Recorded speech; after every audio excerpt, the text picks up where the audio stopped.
Hello, everyone. It's Michael Jaco with Unleashing Intuition Secrets. Joined once again after a long time actually. It's in which we did a show together, Scott, on my channel. So we're back on YouTube. We're talking about getting you back on YouTube. Hopefully, we'll get you back in here. So this is worldwide. The views on YouTube, really get out there. So it'd be nice to have you back on YouTube. So how you doing? I know you did a cruise. How'd that go? Yeah, honestly, the caveat to the cruise for me was that first of all, it was truly transformational, and it's one of the reasons I went. But where the transformation came from was unexpected, completely unexpected. My guess is, or I mean, I knew going to these historical sites that were thousands of years old, seeing these things would have some type of an impact just because of the vibration that comes from those points in history. And I've been looking for that. But the thing of it is that I didn't step off the boat from the time I got on the boat. I didn't step off of it at any of the ports that we were in. We were in Cyprus. We were in Rhodes, Greece, Turkey, two different places in Turkey, and also in Egypt. I think there were two stops in Egypt. But because I'm having issues with this foot and ankle that they put back on, it left me with the inability to walk distances, and I'm trying to mitigate any damage till we get some of these this high level technology was injected into it this past week to cause it to regrow tissue, like 100% success rate in this. So I wanted to make sure I didn't dust it up too bad. Besides, it's been too painful. However, having landed in Greece, spent time there, and then came back into the port, and then spent time in that area, where the Acropolis is and some other historical sites, was pretty amazing. How could it not be? But the information that we had sessions virtually every day or every night. Days we were at sea, we had sessions during the day with Sasha Stone. Sasha Stone. What a great guy to have doing that. Woo! That's been amazing. I'm telling you, we've all seen Sasha. Mike, I've been palling around with Sasha for a few years now. Yeah. The shit that this guy knows is endless, and having the time with him, we had about 50 people with us, but having this much time with him and the focus and the depths of the things he was teaching us, I'm telling you, I was blown away, truly blown away. Margot Anand, she's one of the experts in the world for Tantra, the spiritual side of Tantra. People think it's just about sex, and that's all I ever thought. It's all I ever cared about when you mentioned Tantra. But there's truly an ascension experience that when you have this deep understanding of what sex is truly about among the human species, how it should be performed, how it was, and how it's been muddied by the satanic rite. It was amazing. But I'll talk more about whatever topics you want to talk about. But I can tell you, I come back a changed man from this cruise. It's and many people did. I think you would with Sasha Stone, because you're going to those high vibrational areas like you talk about. And Sasha Stone, I love getting together with Sasha Stone, and we just like rip it, just our one-on-one conversations. He's out there. I love that. And so having him, running events and so forth, must have been quite substantial. Now you've been having some really good shows. You got this one where you talk about the bees and so forth. We'll get into that in a little bit. But first of all, let's talk about the No Kings celebrations. Right, that's going to happen around America today. So it's going to be pretty substantial. I want to show you a video real quick. And this video is basically, it says, I can just read it. Our lives depend on everyone becoming the enemy within. This is Antifa, of course. Antifa groups across the U.S. are urging their militants to join up and embed in the No Kings protest. They view it as an opportunity to build connections with anti-Trump liberals in order to radicalize and recruit them into the Antifa violent militant cause. Antifa are very concerned about the Trump administration's efforts to target their organized crime. So they're seeking to blend back into larger left-wing protest movements like they did for BLM in 2020. So what are your thoughts on that? You know, I just saw this morning that the warnings coming out that a lot of these people, a lot of these violent rioters, the BLM Antifa types are going to be, there's a coordinated effort for them to go to certain websites to purchase what they need to blend in, and their blending in is going to be wearing MAGA gear.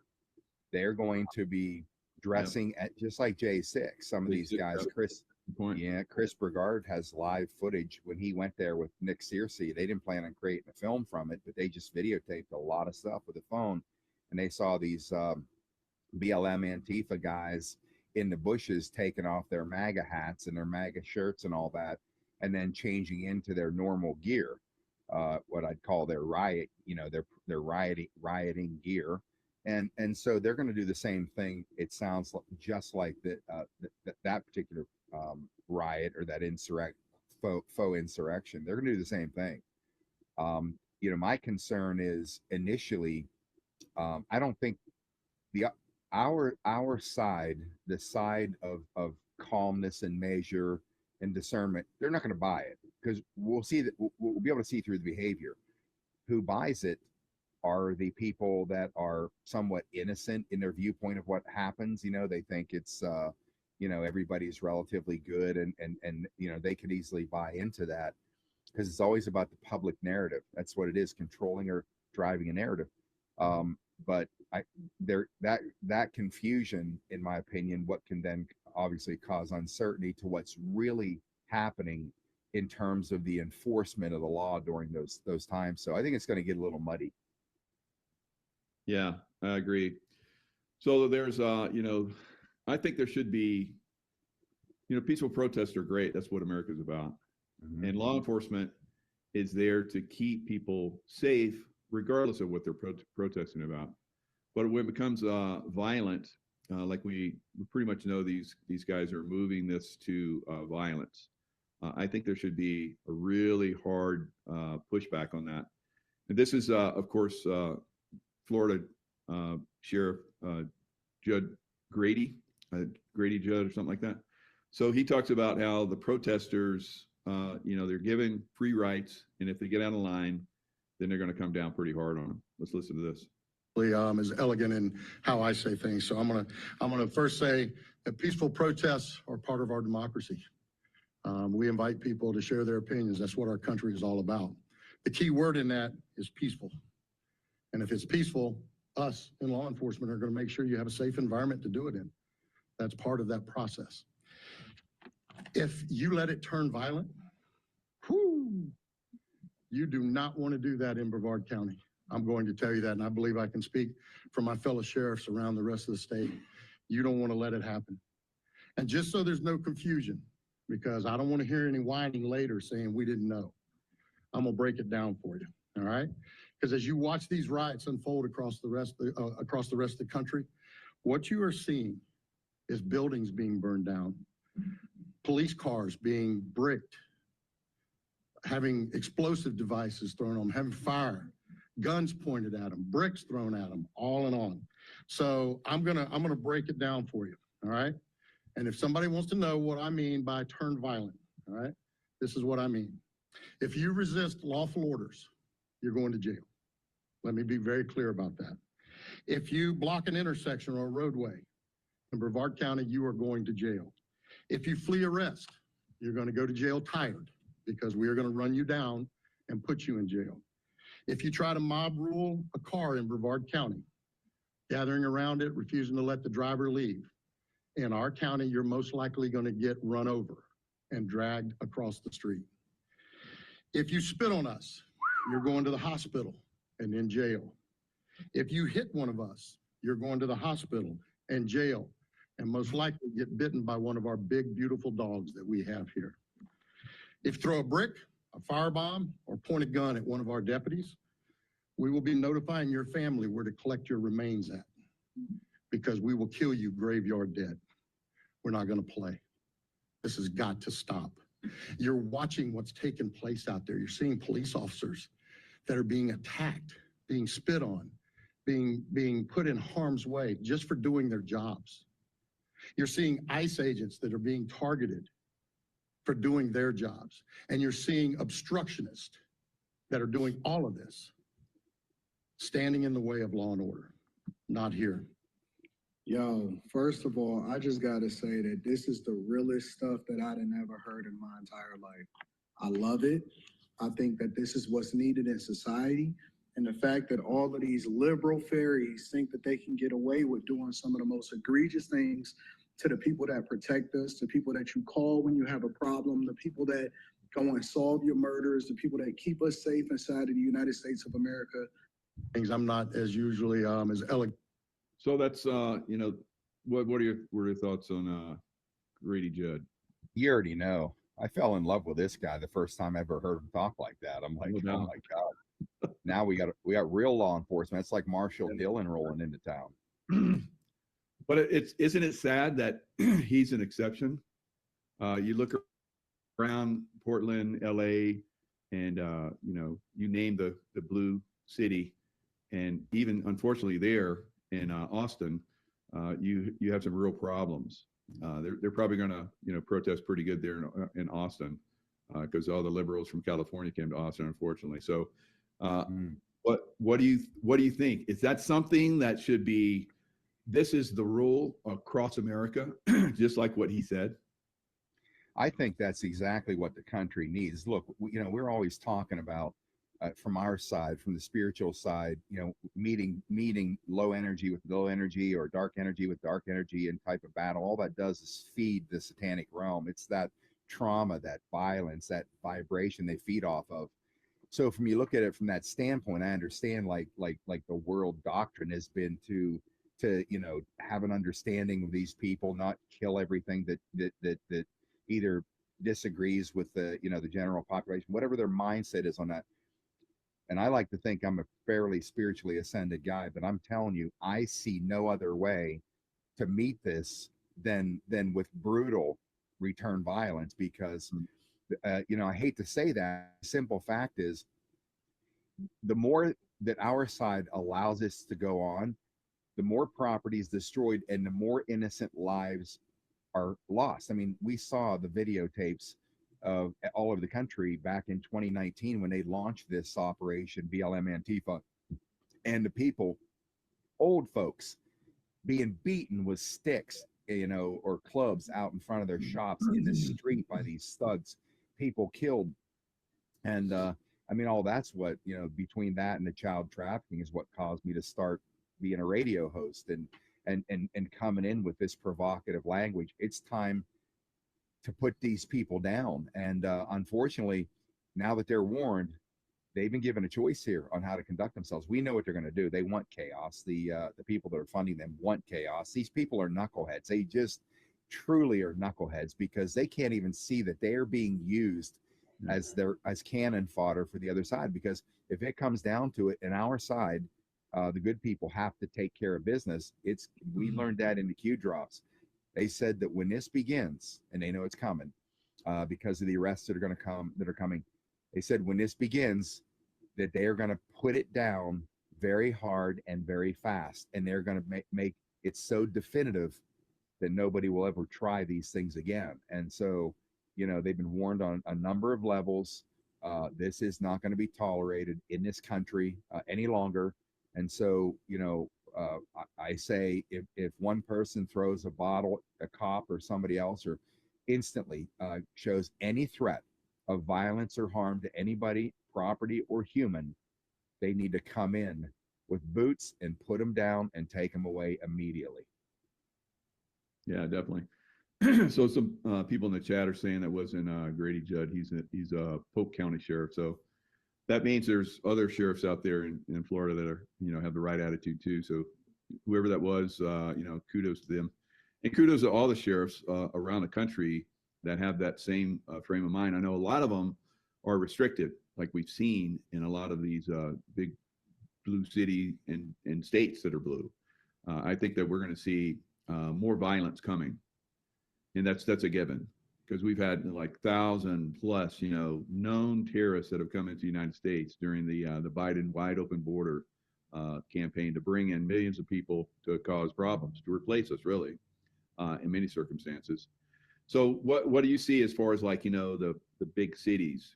Do you think we're going to have big violence in big cities at some point? You and I've been hearing about this for a couple years, and our buddy 107's given us some information that he usually gets from the chatter out there. I actually thought these things would start a couple years ago. Been surprised that they haven't. But again, timing's everything. The latest that I got, he might have shared that also on your channel, that that first of all, I believe they have to. They have no choice. They're going for broke. They got to get this country into a civil war, because if they don't do that and they don't divide us and weaken us, they're going away. They're going down. The moves have already, the players on the chessboard have already been started to be removed. These indictments are happening, and again, there's going to be bigger players that are going to be arrested, and they're going to do everything possible to survive. It's their last chance to survive this. They're not going to, but so the chaos that's going to ensue, from what we've been told, has been, they're going to, including all of the other enemy combatants they've allowed in here by the millions, really. There's 1,000 battle hardened Al-Qaeda fighters who they now know are inside the U.S. And from what I understand, those are the guys that are going to orchestrate the attacks on hospitals in about, anywhere from 100 to 200 cities and towns, start the attacks and render them, incapacitated in delivering any services or help. That'll start. Apparently, it's going to be simultaneous if they do that. And then they're going to start next on first responders, whether it's law enforcement, also fire stations. I've heard they're going to be, just like these MAGA impersonators, they have access to uniforms for PD, and they're going to be wearing them. They're going to be, rolling around in police uniforms, and they're going to be Al-Qaeda fighters or other enemy combatants. And it's going to be very confusing for people to know who's who, what's what, if it breaks out like that. So I've been told, I was kind of concerned heading overseas toward the Middle East on that cruise, and I actually got three different briefings or opinions from what I would call intel sources. One said I was effing nuts, not to mention the fact broadcasting to the whole world where exactly I'm going to be. That guy wasn't very happy, and he comes from your world. He's about 70 years old now, and he's still doing some off the books work, contracting that Trump brought back in 2016 to do these things. Still at it, pissed off half the time because he thinks Trump should be cutting more heads off. But he was the one that basically hammered me. And then I had two others, an SAS guy out of Australia, and of course 107 said, you're fine. You're not going to see anything really kick off. Yeah. They're not going to do things in areas of the world that are going to interfere with their plans or create any reaction or response to what they're doing elsewhere. They're holding their gunpowder for this operation. Yeah, and when that happens, it'll be a surprise to everyone, I think, for the most part. It normally is 9/11, all these, the COVID nonsense, all these different things are, surprise attacks by the deep state. So at some point, we'll be somewhat surprised, but we're preparing ourselves as much as possible to completely defeat them. Now, Richard Mack, Constitutional Sheriff Richard Mack, we've had him on. I think you've probably had him on several times as well. He's talked about how they're going to target not only, little cities and so forth, but also infrastructure, taking out the grid, taking out water plants, attacking hospitals, and so forth. So he's been, like us, he's been sounding the alarm for this for a long time. And I don't know what we can do to, preemptively stop this. I think the ICE agents are part of that process to preemptively go in and stop some of this. But they're getting resistance in these big blue states, which want this to come. They're part of the process. I think some of these governors and mayors are treasonous because and I think that'll be very obvious coming forward when we start to see these attacks? What are your thoughts on some of these? Because President Trump has said, like in Chicago, the mayor and the governor should be arrested for letting ICE officers get attacked. What are your thoughts on those guys? Well, I hope they do. Look, I think you and I both know they've got these guys on treason already. I think they have. Mm-hmm. I think they're baiting them in to these public responses and actions to show the people, now do you believe us? Now do you see who these scumbags are? That's kind of what I see happening here. I think they already have them on treason. They're just now using them as unknowing puppets or pawns to get the response from the public they need to gain the support. What's funny about, first of all, this comes back to your experience in the world. I'm sure you've been in combat situations or situations where, they're extended and you're running out of supplies, food, water, whatever, being deprived of those things in training. You know how that gets, doing your vision quests and all that. Those conditions suck pretty bad. What these knuckleheads on the other side, they don't stop and think this shit through, because they would love to have the water municipalities, destroyed, like say in Chicago or other places. They never stop and think, oh, what about us suffering along with that too? I mean, what's going to be, it's like after a couple of days without water. I mean, I know what it's like, Mike. You and I both stood on a competitive bodybuilding stages, and when you're coming into those final days, you're already food deprived to the max. You're completely exhausted. Your brain's as foggy as anything on earth, and now you're starting to water deplete for a couple of days. I remember going through a 3-day water depletion, and I'm eating oatmeal, like with no water, just trying to chew dry powder and swallow that shit down. And all you think about is, I'm telling you what, I'm never passing another water fountain, a bottle of water, anything in my life after this shit's over. It is painful to go through that. When these knuckleheads end up in a situation like that, then they're going to realize how they were massively used to do the bidding of the people that are really going to bring the pain and suffering directly to their doorstep. It baffles me that they can't think this stuff through before they say, yeah, sign me up. I want to help. I want to help with that. Yeah. So, but they consider this a war on their side. So they'll go through, that stuff. They did it during the Civil War, because we're pretty much going through the potential of a Civil War. I don't believe it's going to get to that point. But the Democrats in the South basically pushed the Civil War, and I think they're doing it again. I'm not a fan of the Democrats. I think the Democrat Party as a whole goes away in the future, because it's going to be pretty much realized that it is anti-U.S., anti-people, and so forth. What do you think about the Democrat Party? Extreme liberalism. It's got to go. Yeah, and I think it will too. Like you said, again, our military intelligence back channel told us distinctly and directly the D Party will cease to exist. Mm-hmm. And it's not; these aren't ideological differences or philosophical, political differences that are going to drive it out, because that would be unfair. Hey, I don't believe what you say. We're going to destroy your party and you're gone. This is more a function of the capture of the Democratic Party, and this came out. The National Socialist Party of the United States back in the 30s had come to the conclusion, and these documents, they're either recorded or documented, but they publicly stated in their meetings that they're never going to be able to win an election in the United States. So they're going to have to adopt their way into one of the main political parties, which of course Republican, Democrat, adopt their way in, and then work their influence from the inside. Now we're talking nearly 100 years ago. Well, they've been very successful at that.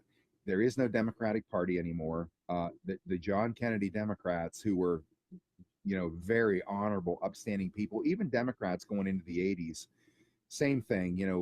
That was where my jump off point was to be, dialed into politics.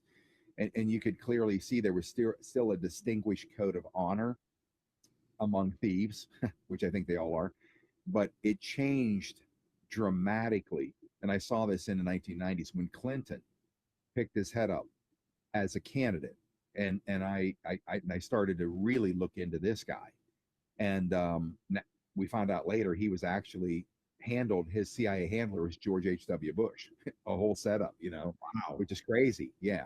And so, because these guys met in Mena, Arkansas, out near the airfield, where the CIA was dropping $40 million a month cash drops from the air into that airport, be scooped up by his people, and they were using that money from the CIA, the drug running in Central America, to build up the Arkansas economy under Bill Clinton, because they wanted to see this rise of the poorest economy in the country go way up. Like, that guy's presidential material. That's what they were setting that up for. But there are meetings, recorded meetings in a bunker with Ollie North, George H.W. Bush, then the vice president, and Bill Clinton, and Terry Reid, another CIA asset. But so the party itself went down the toilet, down the drain in 1990, because that's when George Stephanopoulos, James Carville, and the like signed on to Clinton's campaign. And it was ruthlessly brutal, to where they will not only overtake you, a candidate running for a seat. Their means of doing it wasn't going up against you politically, philosophically, ideologically. It was to destroy you, destroy everything about you, destroy your character, destroy your family, destroy your ability to make money. And they took it into the sewer. And I said back in 1992, when this happened, during the election year, I said, if this guy wins, this nation will never recover from it. Wow. Because of how they took it into the sewer. And of course, it only got worse. Now it's an outright crime syndicate from the 20-year mark forward. Now we're 35 years forward. So as far as the Democratic Party is concerned, from my viewpoint, they're not a party. They're a crime syndicate, period. End of story. And so that doesn't mean that the Democrat voters are bad people. They've been hoodwinked as badly as anybody. But I do believe that's why it goes away, because it's going to be shown to be, although politics in Washington, D.C. is an organized crime syndicate. I've been telling the world that since 2020, when I started my radio show, right out of the gate. That's true, but it's driven by the Democrat Party and facilitated by many, many criminals in the Republican Party. So the Republican Party is going to take its own house cleaning when this thing is all done. But the Democrat Party, in my opinion, completely goes away, because I think people would be embarrassed to even say that they are a Democrat once all this, the worst of the crimes that have been committed on earth, once they see it all coming back to the Democrat Party, driven by the players, and certainly helped out by the Republicans, that it won't survive. The Republican Party obviously will, because there's a lot of good people like us in it who will hold our own people's feet to the fire for the bullshit they may pull. We're not letting them off hook either. But I think that's what inevitably happens to the Democrat Party, because it's not a Democrat Party. It is, and I want to make this point on this, Mike. It's not the Democrat Party of John Kennedy. That's long gone. It's been hijacked and it's been transformed. What I will say about the philosophical differences between the Democrat Party and the Republican Party, I just want to plant this seed, because I think it's important for the audience to understand this.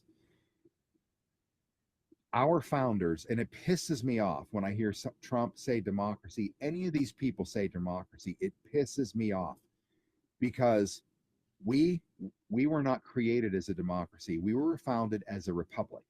Right. People say, what's the difference? The reason we have a Democrat Party, Democrats want a democracy. The reason we have a Republican Party, Republicans want a republic, a representative republic. Here's the difference. And I make it very simple. I've used this a lot. Here's the philosophical difference. Let's say you have 5 people. They're going to break away from all this bullshit. They're going to go out into somewhere in the mountains in Montana, wherever.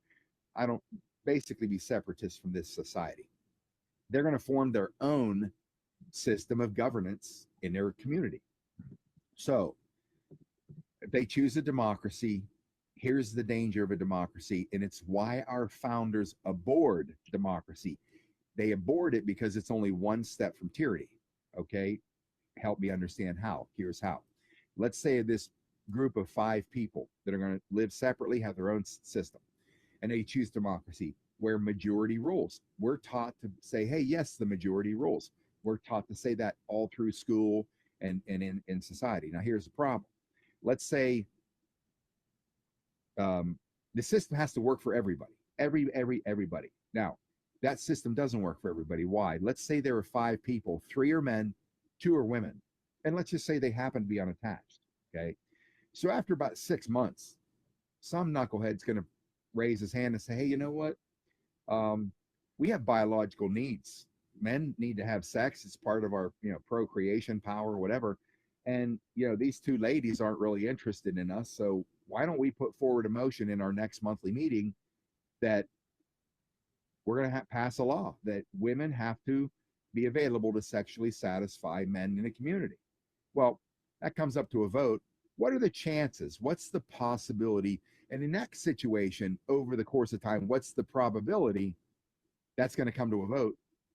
And it's going to end up being 3-2. 3 men say yes, 2 women say no, and it doesn't matter because the majority rules. All right. So now what you have is tyranny, because the mob is ruling against the will and the wishes of another constituency, the women. Therefore, you have tyranny. That's why our founders abhorred democracy. That's why we have in a democracy. Now, a republic, a representative republic, works like this. You have constituencies, and those constituencies put forth one representative to speak for them in the political sphere. So in this case, let's say that motion's brought up at their monthly meeting. Okay.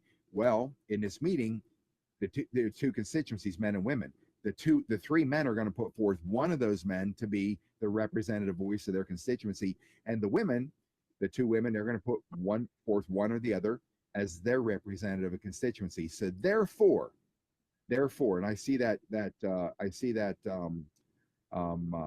question come up. So I'll address your folks, Mr. Olfang, here in a minute. But what I'm going to say is this: is that now you have, it's highly likely one man's going to vote yes to be able to rape a woman and be legal, and the one woman representative is going to vote no, unless she's a complete dish rag. I mean, I can't imagine that happening. However, there's your representative republic. Now the question comes up, Mr. Olfang's folks, if you're gay, that's an absurd question. That's a totally absurd question, because there's going to be continuity likely of opinion in a group of 5. So you guys will be safe. Don't worry about that. That's true. So you got representatives from each group. So you have the straight guys, the gay guys, and then maybe the straight woman and the gay woman. So everyone gets represented in a republic. That was an excellent explanation. I know you've been around a lot of political types throughout your career, so you have some good insights. Now we're probably going to see what we're looking at right now. Peaceful protest began to get a little bit more aggressive. I think that's their plan. That's why we're seeing this right now. They're going to see how far they can push some of these. We're probably going to see some aggression in some of these protests, and that's coordinated to see how far they can push and get away with stuff. They've already been doing it, and there have been some shots fired here and there, but they're not ready to really go trigger happy yet. What do you think? There's going to be a black swan event or anything like that coming up? I think that is highly likely. I think what we'll find is an all-out violent protest. I think that's great insight. I like the idea you're thinking there, because it would be a fallacy on their part to think that they can just come in and start getting very violent. I think what they're going to do is you're going to have probing activities happening to see what response times are, to see what they would be up against if they unleash the full Monty. I think we'll find absolute evidence. These people are going to be walking around with earpieces. They'll have their hoodies on, have earpieces, and they're going to be communicating with Central Command on this, because these guys are very organized. They're not just going to send these kids or these people out there, these knuckleheads, and just say, hey, fire at will, or incite at will. They're going to coordinate this like any other coordinated attack. There's going to be a strategy. There's going to be a command structure to it, and they're going to see aspects of their operation activated at certain times for certain reasons. But I believe, and you've probably seen this, Mike, in all the combat zones dealing with the enemy, there are probing activities that always happen to see what the response looks like. Mm-hmm. And I think also on our side, on the good side, I think there's also going to be measured response activities, so not to tip their hand, right? And let them think that, again, Sun Tzu, if you're strong, make them think you're weak. If you're weak, make them think you're strong. So I think we'll probably see that kind of strategy on the other side as well. Yeah, and I also think that a lot of the people on the Trump side, I guess we could say, trying to protect people's rights, regardless of who they are, Democrat, Republican, Republic or democracy, whatever it is.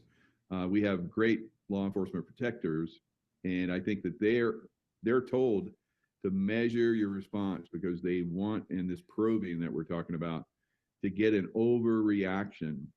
So that's why, like for me, in a combat situation, I would be like, you go a little bit violent, we're going to go a lot more violent on top of you. But they have been really, really measured on that. And I think that's one of the reasons why, because I think they're trying to provoke a response so that then the other side, they get the legal right in their minds that they can go violent against, good people. And that's unfortunate, but that's the way it is. Now, broader, let's go bigger. So President Trump basically stopping the Gaza war, whether it's going to kick back on or not, is irrelevant because that's probably one of the first times that a president has come in and stopped Israel from fighting. So amazing. So that could progress positively. We have to look at it like that, but we haven't seen any positive protest, or not protests, but demonstrations or like get-togethers. All it was just protesting violence against Israel because they're invading Palestine and so forth. Why haven't we gotten any positive response from that? We only got negative response. Is that part of the liberal agenda as well? Do you mean the positive response from the media, from the other side, from Trump's detractors? And those people that protested for the war to stop against the Palestinians? Well, it stopped. So why aren't you celebrating? Interesting. Yeah. I never actually thought about it. I've been a little bit out of the news cycle until I got back in town, Monday night. But that's an interesting point. Why aren't they dancing and celebrating? Because maybe they were just out there trying to create this infraction environment for the other side. I have some questions for you on that. Yeah. Here, I wanted to ask you this today. It's going to be a 2 or 3 part question. I'm going to ask you in a series of questions here. Are you noticing in social media this rapidly growing wave of opposition toward Israel, toward the regime, the Khazarian regime, and towards the Jewish people themselves because of the long hidden history of the provocations of the Khazarians, which we know are not Jewish. They don't have the Hebrew DNA they claim to be. From the Bolshevik Revolution forward, are you seeing this building wave of average everyday people putting out Instagram post after Instagram because they're learning what's behind the creation of Israel, all these things that none of us would ever say as Christians in the past. We'd never go up. We're programmed, the Christian evangelical community is programmed to say, no, they're God's children. We need to sacrifice blood and treasure here in the U.S. for this nation, which is now proven to be ungodly brutal in the Palestinian conflict. I mean, I look at the absolute ruins. It's worse than Hiroshima or Nagasaki on people that don't even have weapons. They can't even fight back. And I see this annihilation. Like Charlie Kirk was virtually publicly ready to go in complete opposition to Israel for these reasons. And this is not about the Jewish people in Israel. Now, I've seen a lot of evidence, video evidence of the Jewish Orthodox Jews in Israel spitting at Christians, claiming that Christ, it's in the Talmud, is boiling in feces in hell, and that they're supposed to kill us as idol worshipers. This stuff is coming out everywhere, and they can't stop it. This has been suppressed knowledge to the whole world. And I always wondered why Europe always votes against Israel in the UN. Always like, what's wrong with these people? Why do they hate them? I'm seeing things that are so disturbing to me now about Israel, and many other people are. And there's a massive wave and sentiment building against the nation itself, the stolen land, the occupied land of Palestine. And normally I wouldn't say this, but after what they've done to this community of people, and to the slaughter of 40,000 children or babies, and watching these IDF soldiers brag about how many babies they killed. What are we supposed to do with this, Mike? Sit back and say, oh, that's okay? That's not fucking okay on any day of the week. I don't care if it's Muslim countries where, you know, the clowns in America were targeting weddings and things like that. This is not about the annihilation of a society or a race of people. When it comes to war, war is to take out the people that create the war. Anyways, I could go on for 5 more minutes, but that's my first question. What are you seeing out there, and what do you think about this? Yeah, great question. I think a lot of people are becoming educated, like we've been trying to help them get educated on what's really going on in Israel. So that's the Khazarian mafia that's running Israel. It's not Jewish. Jewish people there's more Jewish people all over the world than are in Israel. Israel was a chosen place for the Zionists, and the Zionists, were not very good for the Jews themselves.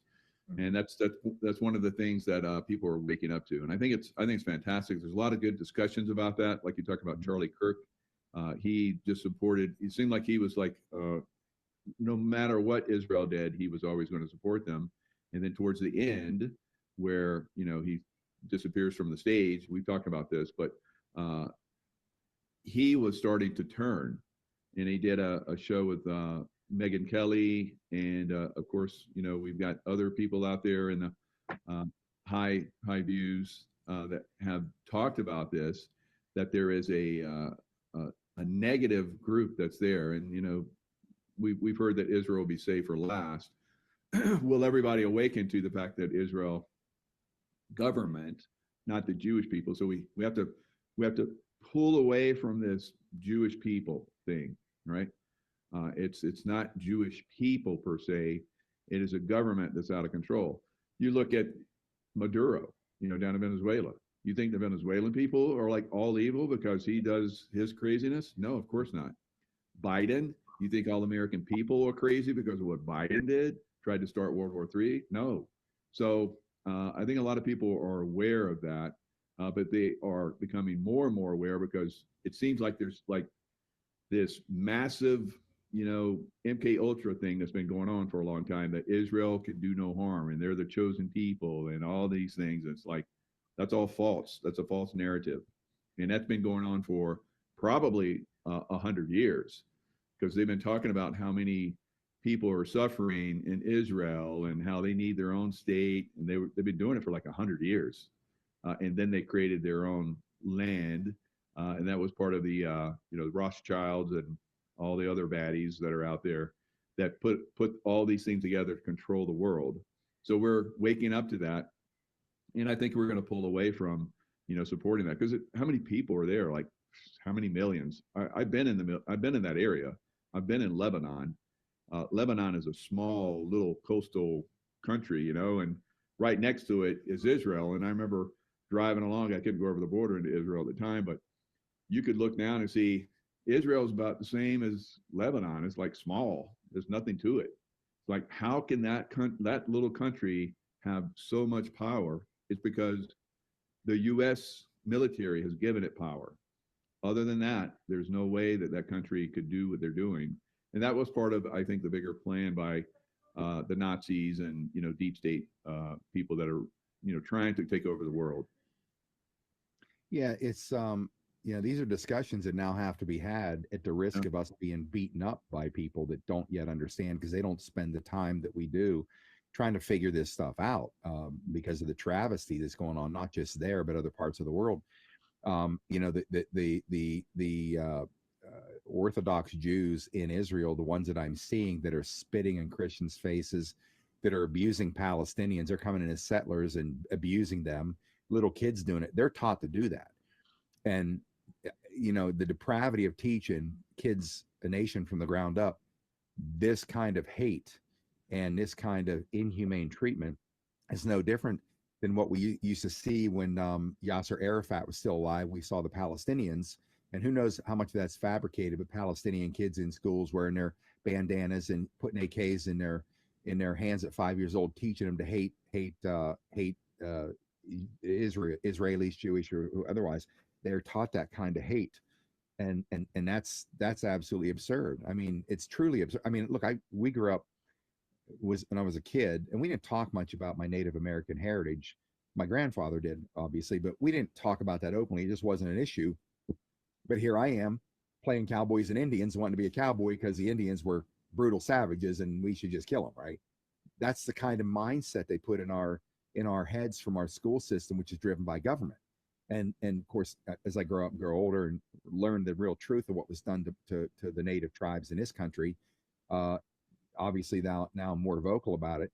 I don't care where the wrongs are wrong; they need to be made right, and all this needs to be made right in front of the world for what they have done, what they're doing, and what they've done. When you start looking behind all the wars in the Middle East, you're right; they don't have any money, they don't have any massive industry. And Netanyahu's recent, we know it's on record. Netanyahu said America is a golden calf that needs to be slaughtered over and over and over, and they'll do that to us. I mean, these are public statements that have been captured that this guy said about us. I've watched Ehud Barak, who I remember that 1990, somewhere in the 90s election, he unseated Netanyahu as a prime minister. Ehud Barak is from that, and I was a fan of Netanyahu then. I wasn't a fan of Ehud Barak. But Barak has even recently come out against Netanyahu. As long as Netanyahu's in power, there will never be peace. There are good people, Israelis in even leadership and government that know the same thing. Netanyahu, he doesn't have a Jewish accent or Israeli or whatever you want to call it. The guy was born here. The guy was educated at Yale or one of these Ivy League schools. He's a Khazarian mobster from the ground up. And the world's starting to see this and starting to find it out. And I know there's good people in Israel seem to say the same thing. And there's good Jewish people. I know a lot of Jewish people. Many of my friends in LA are Jewish. Many are Democrats. These are good people. Now I see some of them on Facebook cheerleading the annihilation of Gazans. But again, that's absurd to me. That's one-sided, and they haven't yet learned the whole truth. They're being programmed to think that way. Yeah. Sad. It is sad. Now, there was a comment, and we can discuss it. We were being formed and played in a massive Zionist Hegelian dialect, with President Trump being chief Zionist cuck. So, I mean, a lot of people, have that mindset. I don't agree that, that was a great question or a great statement for somebody that, has obviously looked at a lot of these things but believes that President Trump is just a puppet for the Zionists. I don't see that at all. I see that we're independent. We're breaking free.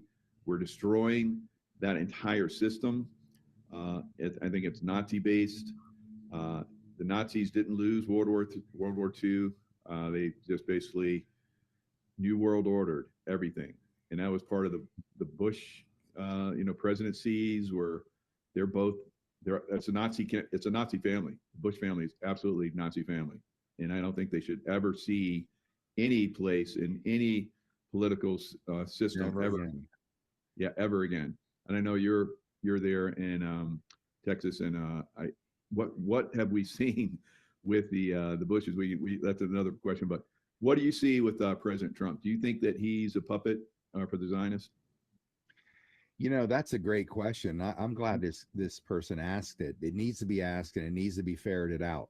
I've been with Trump since the day he made the announcement. I backed him 1,000% the whole way through. And where I've had these moments that make you go, I've always deferred back to, could I be wrong about Trump? Hell yes. I mean, and the point I'll make is I don't care who's in power, I care how much they look like they're working for us. We still,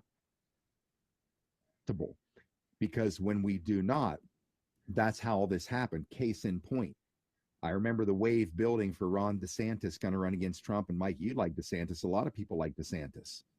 And I was explaining to people, let me show you what I'm talking about. This is what I've seen for 30 years.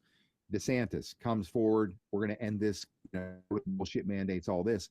Yet in 2021, I believe it was, or 20, I can't remember what year, early in the year, he signs a bill into law, and a rider in that bill gives him the power to force quarantine and force vaccinate people in the state of an emergency. And I'm like, folks, what more do you need to know? This son of a bitch is a Khazarian card carrier. They give you all these victories over here that are really they're just incidental victories and shutting shit down, and they're burying the daisy cutter right over here in this legislation that's going to destroy everything, freedom included. So in fact, you came around, Mike, you saw the same thing. You realized, yeah, they're good at it. I can pick this shit out so quick because it's all I've ever seen. I finally came to the conclusion I don't trust any of them, because my own party, especially after working 2 George W. Bush campaigns and always supporting Republicans, saw what they've done to the country and the world. So as far as Donald Trump's concerned, I have great discomfort on a couple of things. How we stood by, provided the weapons to destroy Gaza. And I don't know how many people have been killed. If the numbers are true, if they're not inflated to create a desired effect on our side to get us to react and respond to what they were going to do anyways, like the whole Charlie Kirk thing, did they, under the cover of darkness, move a lot of Palestinians out of there safely, allow this place to be demolished into nothing but rubble? So on the other side of this, a deal that's already been set up with Qatar and UAE or other nations to come in with massive amounts of money and wealth and rebuild a paradise of Gaza and bring the Palestinians into that paradise to be able to live a much better life than what they've endured. Has any of that happened? I don't know. But I would err on the side of that having actually been done, because this is a military operation, right? It is going to be fought in ways of psych warfare, psychological projection to get to the end result, which is critical. Is that what's happened here? I sure as hell hope so, because I have a problem with Trump talking about Bibi, any weapon Bibi wants, he asked for, I give it to him. Recently he said if that was a real Trump and not AI. And there are weapons I don't even know the names of or exist, yet Bibi knows and he gets them and everybody's clapping. I'm thinking, that's some pretty bad, horrible shit you're saying right there. Because I don't agree with it. But there again, what have we been trained to do from the military intelligence side for the last 8 or 9 years? We've been trained to understand that this is a movie, this is a show, there is a plan, and I'm hoping that what we see on the other side, that's how much deference I give Trump. That's how much latitude I give Trump, because he's wrecking their shit everywhere else in the world. All right. And he's smarter than they are. He's baited him into trap after trap. And we see the traps being set. Mike, you and I, and a lot of people here watching, we're like, oh my God, that's another trap. No way they're going to walk into this one. And they dumbasses walk into yet another trap. Right. And they keep doing it. So I just have to say that I understand if you think Trump is a cuck, as you say, and he's controlled by them. My belief and my hope is he's simply playing their game, dancing their dance, making them believe that he's 1,000% with them. And I think the saving grace is you have all of us on the other side here that have watched and came to understand this operation, and we've learned to read their comms to know that we will not overreact. We will be more discerning and contemplate other possibilities of why they're doing things that would make us normally say, we're against you now. I think that they're counting on us to expose these viewpoints that we have of why we're patient in the face of things that make us very uncomfortable with what it appears Trump's doing on the surface. That's my belief yet to this day. And there's some things that make me very uncomfortable. But you got to look at the big picture, and I can see a lot of the big picture because I've been at this for 35 years. It was all political for 30 years, or probably 25 until Trump was elected. And then, because we can clearly see the whole world turn against Trump. And when I saw the whole world, both parties, UN, Vatican, royal families, big tech CEOs, most powerful people, all of them in the world turning on Trump when he announced as president, I'm like, holy shit. There is the threat, the threat to their entire global dominance. It became clear once I saw that, I knew for a fact, this is the only guy that can do what needs to be done on planet Earth, because every one of these bastards are scared shitless and they're throwing all in. You know, the people, the Mark Cubans, the guy, you know, who was, again, these big tech people that are trying to destroy Trump at the outset. If that tells you anything, it'll tell you everything about Trump. No doubt. And yeah, definitely. Katie says, "Don't play poker with Trump." I think that's good advice. I would. So, I wouldn't play Go Fish with a guy. I know, right? God, the guy is so clever. So, you know, we can see that, but there's other people that, you know, like with the COVID vaccination, a lot of us were like, "What is he doing?" But that was all part of, you know, pulling in the bad people and exposing them. And unfortunately, you know, you have free will, you have the decision-making process that you can make on your own. And if you like the shot, go get it. You know, I made it available to you. But initially, I think what they were loading it up with, and I think we all talked about this before, was hydroxychloroquine, because a vaccine is supposed to help overcome a, you know, disease, problem, whatever. And that's pretty much what the Trump, through the military, before he left office, was trying to get out as many of those hydroxychloroquine shots as he could. And I think a lot of people, fortunately, got those in the beginning stage. And then, unfortunately, as I was learning from back channels, they were going to come out with a very, very deadly vaccine, which unfortunately massive amounts of the population have, you know, been subjected to. So that was Trump basically playing the game as fast as he could, trying to expose as much as he could, and that helped out a lot. So now moving forward, we're going to have Trump shut down, I think, Venezuela, and I think that's going to be huge, because Venezuela, through their cartels, and I think Venezuela is the big, you know, poobah down in all of South America, Central America, and everything, which is pushing the drugs. So President Trump is really coming after Venezuela. Maduro is going to be gone. They already put a $50 million bounty on him. They're flying B-52s around Venezuela. They have a 1/3 of the U.S. fleet that's around Venezuela. Mm-hmm. So it's pretty much going to go. Now it's an intimidation factor, like we understand, you know, from, you know, the military, because you're well versed in the military, exceptional. You're on my level as far as understanding what the military does. Very good. I know you wanted to be a jet jockey, and that didn't work out for you, unfortunately, but you have great insight. And what are your thoughts going forward as far as Venezuela? And then on the second part of that, Mexico. You know, I think, thanks for that. I appreciate coming from someone like you, Mike. That means a lot. I would, look, there's no debating that Venezuela has become a narco state. And as a narco state, their weapon of choice, they can't take us on militarily, but they can bring massive destruction into our country and our cities, and with the massive deaths of the population. I think so far this year, it's well over 110,000 deaths from fentanyl, hundreds of thousands the year before. And again, they certainly seem to be a proxy of China, the CCP, with this conduct. But so people are going to get a little irate about Trump, quote unquote, getting us out of wars. Now he's going to start one. He's not starting a war. He's finishing one. He's going to finish one. Guys like Maduro, they need to answer for their crimes against humanity, not just what they've done here in the U.S., but what they've done to their own people. I remember the very day in the year 2000, late in the summertime, and I don't know why I remember this, but I do.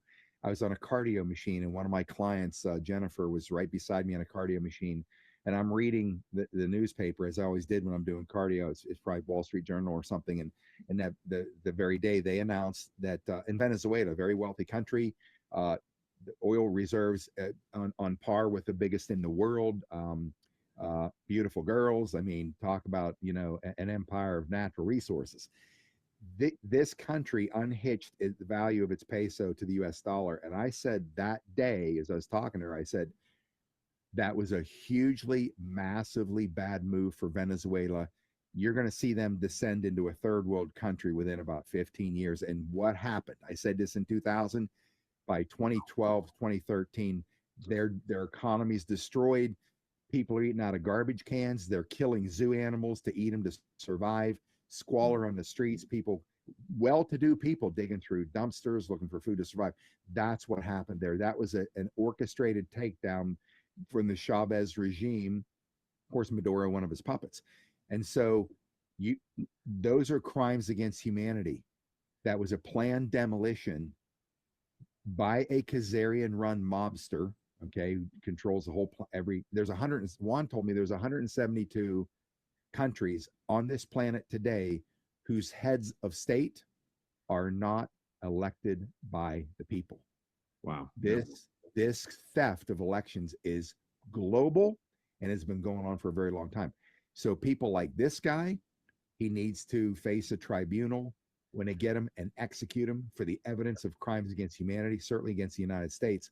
He needs to be deposed and, in my opinion, decapitated, not just because of the amount of Americans that are dead in this country because of this shit, but what he's done to his own people. 100%. Now, where's that come into Mexico? Well, we got the leverage on Mexico. Simple fact is, with the declaration of a terrorist organization, the cartels being declared terror operations, I know they're brutal fighters, Mike, and you know that too. These guys that are working and running with these cartels are seasoned fighters.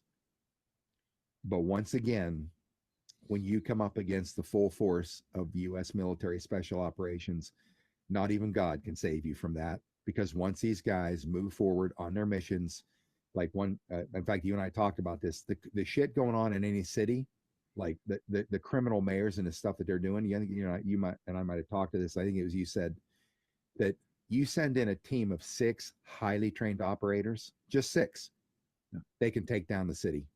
They know how to get to the powers that be, take them out, capture them, whatever, seize control of communications and anything else, and take it down, the whole city, and put it under their control in no time flat, within a half a day. What do you think it's like when they have open rules of engagement in a city or a place like Mexico? They don't have a prayer. They just don't.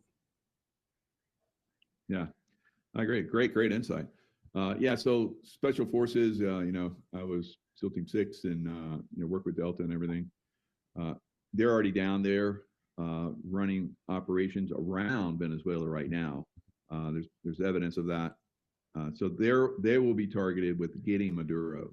That's what we did with Noriega. And Noriega slipped through the cracks the first night. And there's evidence that we almost had him. But there are other problems that were going on.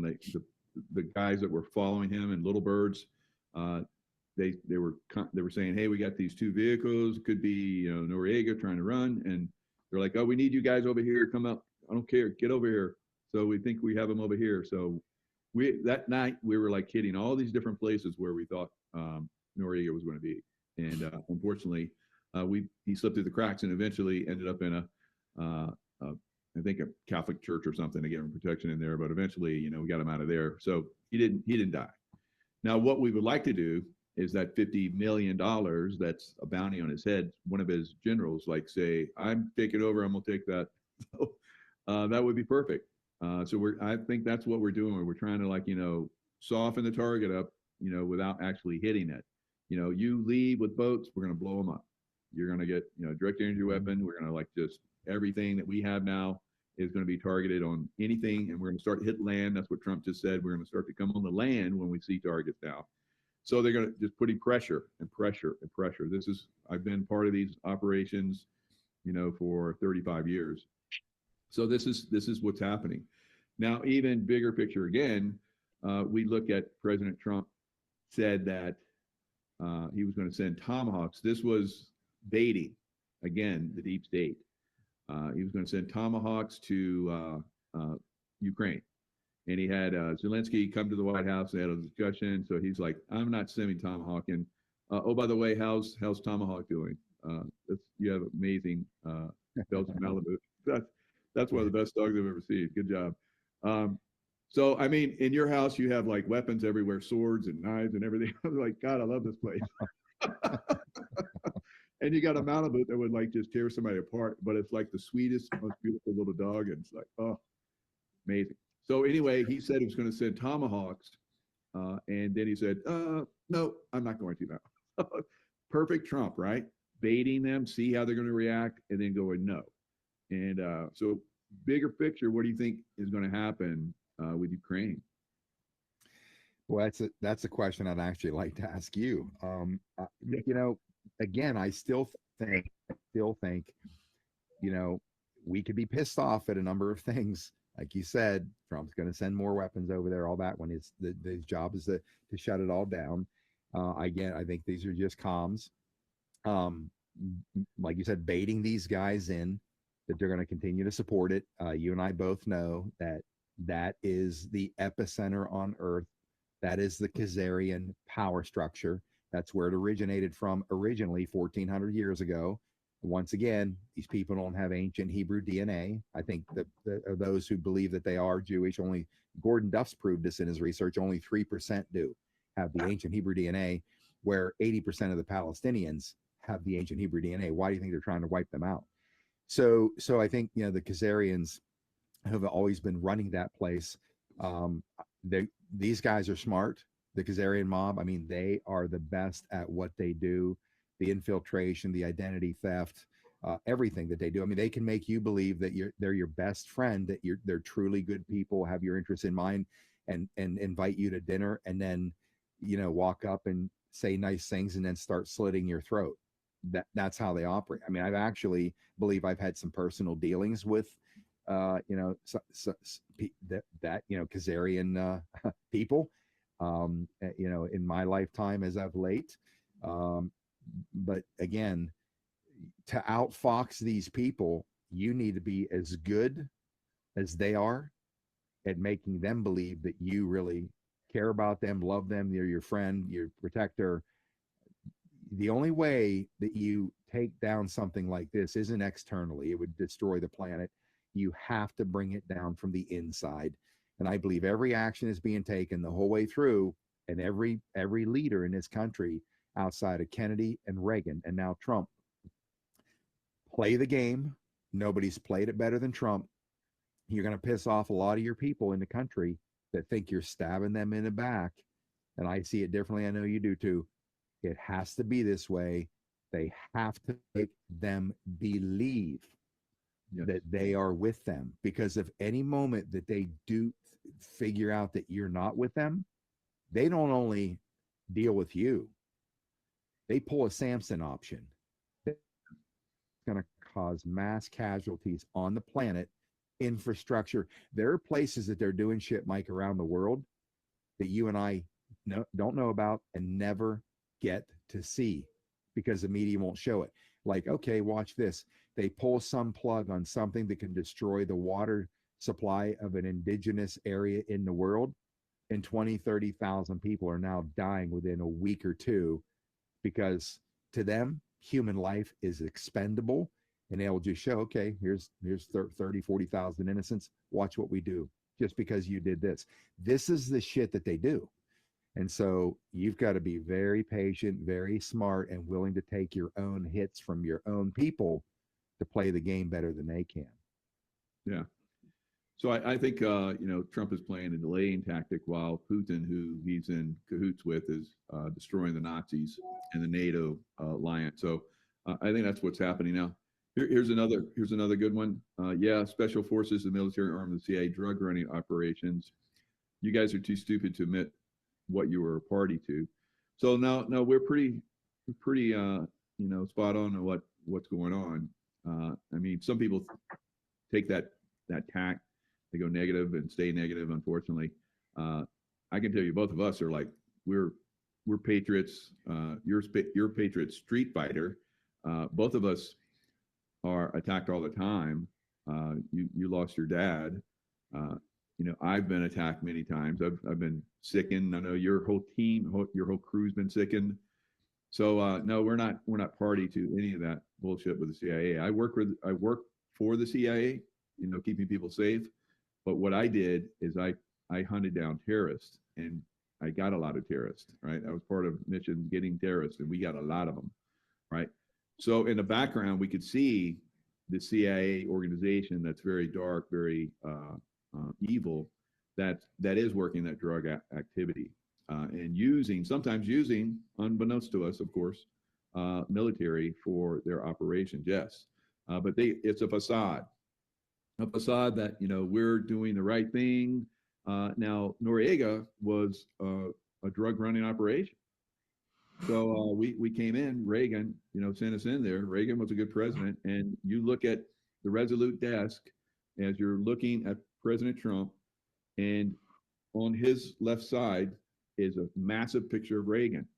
So he's doing the right things, guys, like Reagan did. Reagan, for the most part, I know everyone gets compromised, maybe even President Trump. I don't know. Maybe he's trying to break free and do the right thing. I think he is. But there's a lot of us that get, sucked into this negative stuff. The whole all America is sucked into a negative vacuum, guys.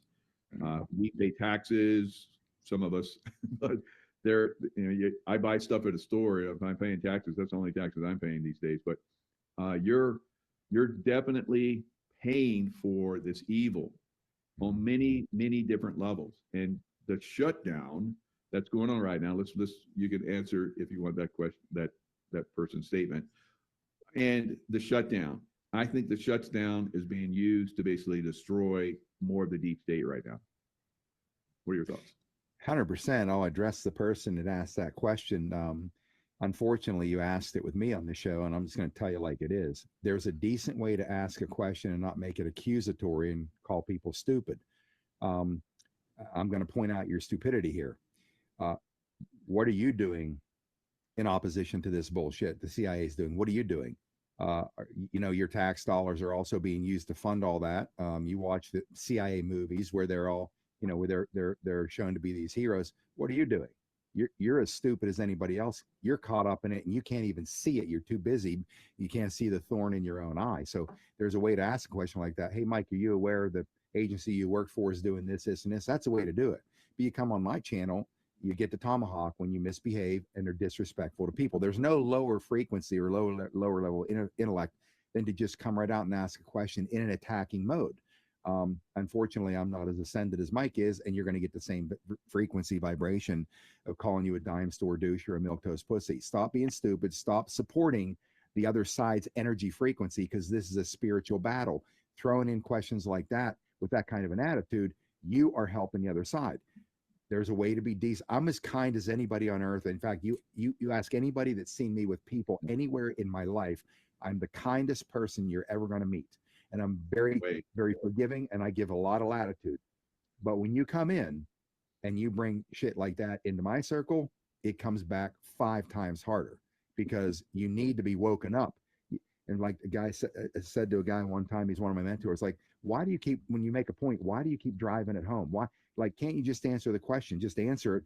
But you give me a 10-minute seminar on it. He says, well, Scott, I have to, because if I just tell you the answer, I'm going to be telling you for the next 10 years.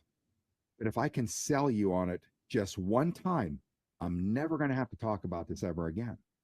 So that's the way I see it.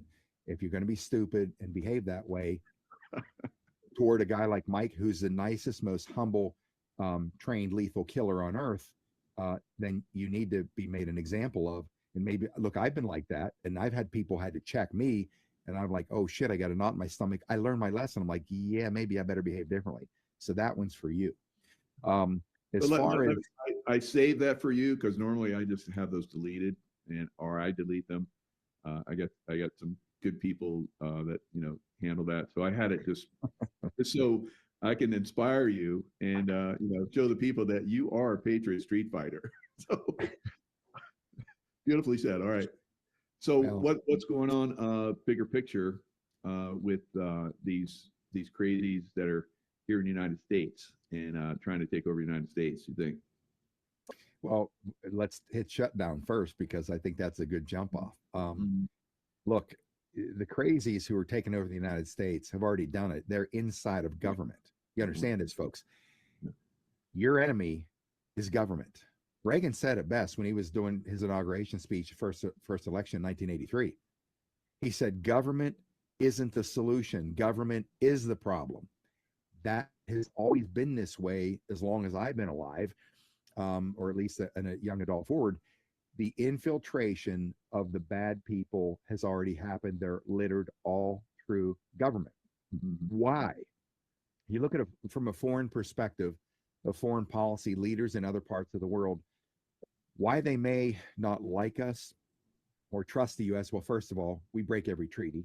We break every single treaty to the Native Americans in this country. Every treaty they broke, the U.S. government, they've only kept one. Every promise they've ever made to the Native Americans, there's only one promise they didn't break. Only one, U.S. government, and that is we're gonna kill your people and we're gonna take your land. They kept that promise. We've broken treaties all over the world. They hit Vladimir Putin all the time, being a criminal and a bully. Vladimir Putin's an attorney. Vladimir Putin has never violated international law. Period. It's proven. Yet we do everywhere, all the time, every day, every year, by Washington D.C. So, why is that? The infiltration is complete. You have all of these criminal bureaucrats throughout government. That's why they came in with the new Constitution, theirs, under the United States Corporation. The original has been scrapped during the Organic Act of 1871. They put in an extra amendment, all this bullshit, gave us senators elected in popular votes in each state, so you could have liberal senators from conservative states going to D.C. Doesn't make any sense. They've done it. And now that they've created this architecture inside a government where bureaucrats can come in and be appointed by this guy over here, this president, this Obama, this Clinton, and when they get shipped out after they serve their 8 years or 4 years, all these people stay behind. They're planted in there to wreak havoc and to stop the agenda, except the agenda of the Khazarian mobsters that truly do run the country. So therefore, how do you deal with them? Well, it took a Supreme Court decision that was just overturned, giving Trump the power as the executive power in all of government to get rid of anybody he wants. What do you think's happening during the shutdown? Mass, not layoffs like temporaries. These are job eliminations by the thousands in these agencies of these bureaucrats who are fucking it up for the president that comes in and every American citizen in the country. They're fucking it all up for us. You people that don't that want to support that other side, if you were like in the book of Revelations where John's projected into the future thousands of years to see what the future looks like and then come back and try to articulate it back in current times, you're describing like swarms of locusts, like real locusts. No, these are probably like F-18s. You never saw one, couldn't contemplate one. How are you going to describe an F-18? You're going to say, oh, it's like a swarm of locusts. And so you're trying to describe something you can't possibly see in the future that's so much different. Think about this for you people that don't get it or are siding with the other side. If you had any clue, if you get a visual of the lifestyle you would live after we eliminate all these criminals that have stolen the wealth on the planet, you'd be rushing every state capital in the world and taking them out, because the massive wealth that they have stolen from all of us on earth. You talk about the Garden of Eden, that is Eden. We could be living lives like multi-millionaires, every last human on earth, if we cleared these killers and criminals out of government worldwide. If you could understand that, then you would see the reality we're trying to help you understand or see is that we need to get rid of governments that are criminal in every capacity, because their crimes are extending into the population of every country. People are struggling to survive. Even in America, people are struggling to survive. Are you kidding me? In this country, people are hungry. In this country, people can't pay a bill in this country. Yeah. Do you think God made it that way? Is that God said, yeah, put these people in power? There might be, because of their policies, my people are starving. There are people who are dying of cancer, which could be cured instantly, right? Dying of all these diseases. And you say, yeah, I'm anointed by God.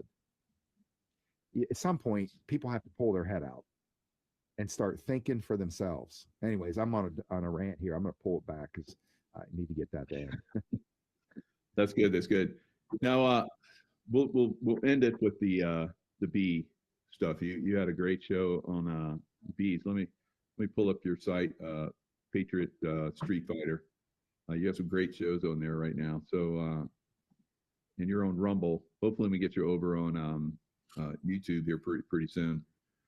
But you tell us a little bit about the let me pull it. It says Guardians of Life, bees, frequency, and I think the quantum realm, quantum field. Tell us a little bit about that. Yeah, that kind of caught me by surprise. I don't promote much on my show in terms of people's businesses or products or whatever. I've just the way I've been since I've started Patriot Streetfighter. But every now and again, something comes across, my desk, and I look at it, and then and it intrigues me and captures my attention. And quite honestly, the reason that I actually brought on this gentleman was because my producer is now part of the company, and I was trying to put some shows together before I left on the cruise, so I could have things to go up while I'm on the cruise. This was one of them, and to my surprise, what I found unbelievably compelling is the technology. This gentleman sold a payment system company in Canada, created wealth, started using his wealth for something that is better for humanity instead of just being a playboy or whatever. And what was really cool was his quantum physics was the realm that he spent his time and money. And I thought, as soon as you mentioned quantum physics, I understand that. And I'm like, oh, this has got to be really intriguing. So in his studies of learning about the divine geometry that the whole universe is built on, it's truly stunning, the architecture, and it's a show worth watching because he points it out. But you look at a honeycomb, the geometric structure of a honeycomb is, again, and it just happens in nature.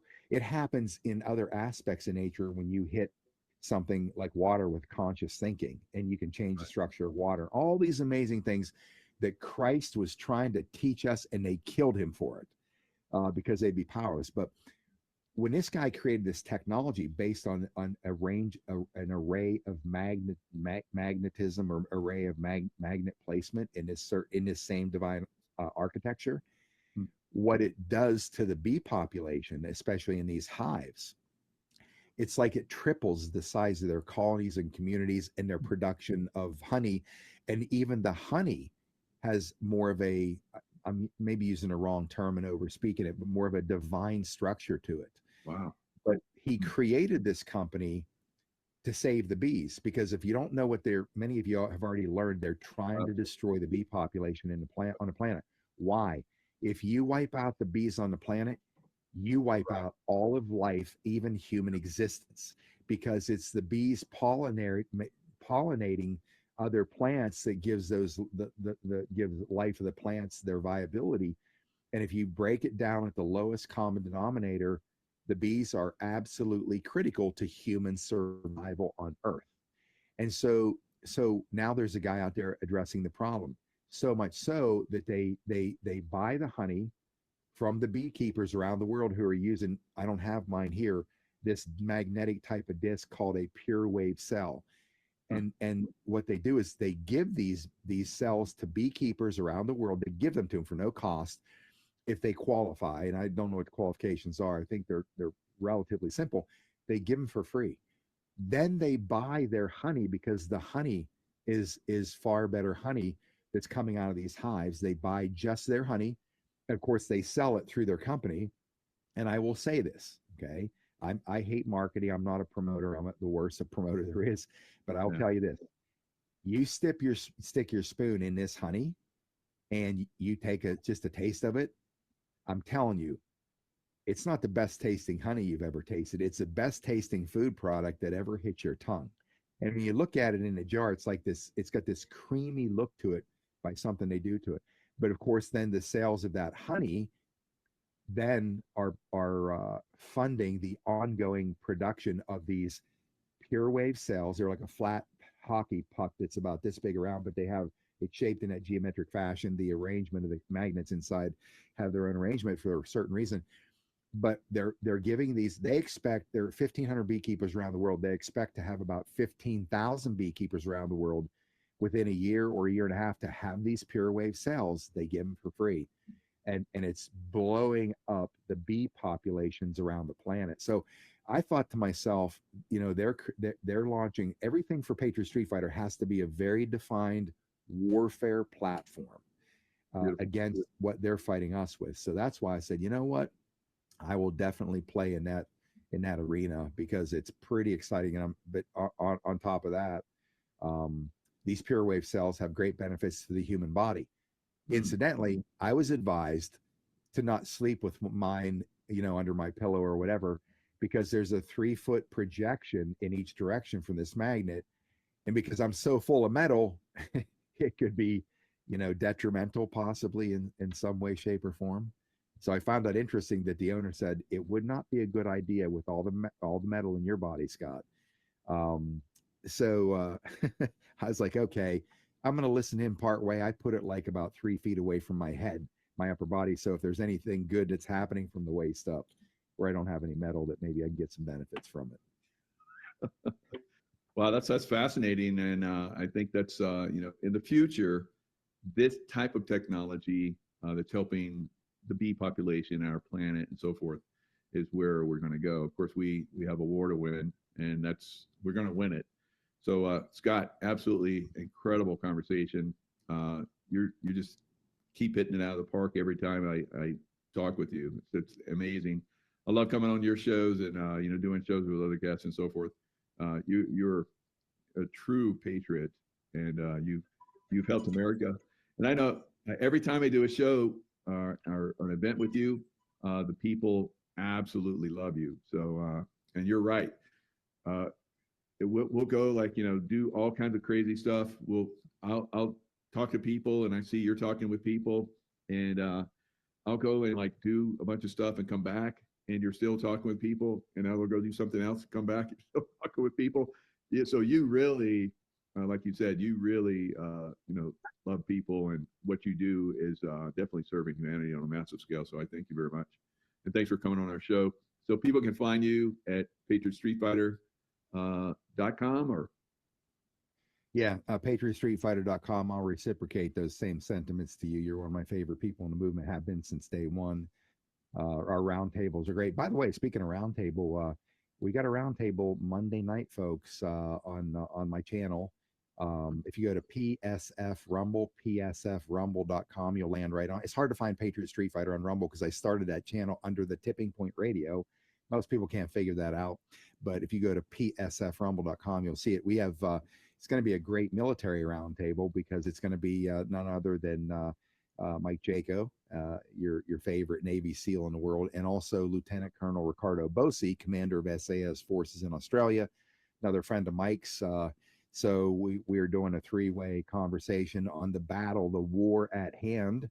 And I know with both Mike and Colonel Bosi on there, that's going to be an epic tipping point show on Monday night. That's going to be a hell of a roundtable, so you don't want to miss that.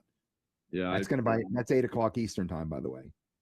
Yeah, Australia is my favorite other country than America. So, Ricardo's amazing guy. Patriot movement in Australia. So he's doing great stuff down there. So, yeah, Scott, like I said, pleasure, honor, always to have you on and do shows with you. So thanks for coming on the channel and sharing. We had a great audience. This is probably going to get out there big. So thanks a lot. See you next time.